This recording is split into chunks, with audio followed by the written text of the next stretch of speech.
Sarà una vigilia di Natale all'insegna della costante presenza dell'alta pressione e dunque in compagnia di un tempo stabile, sia pure nebbioso, sulle pianure. Vediamo il dettaglio del 24 dicembre. Sul Veneto tempo asciutto, tuttavia con foschie, nebbie e nubi basse, specie al mattino sulle pianure centro-meridionali, ma in rapido dissolvimento.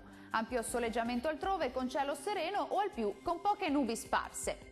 Le temperature massime saranno comprese tra 4 e 7 gradi, minime tra -3 e 0 gradi. Che tempo farà sul Friuli Venezia Giulia?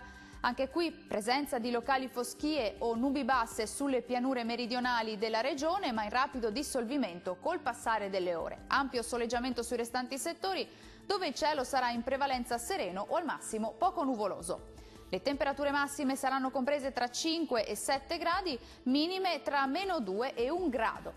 Concludiamo infine con uno sguardo alla situazione del Trentino Alto Adige. Sarà una bellissima giornata di sole sulla nostra regione, ampio soleggiamento dunque su tutti i settori. Il cielo si presenterà in prevalenza sereno o solo localmente poco nuvoloso, specie sull'Alto Adige.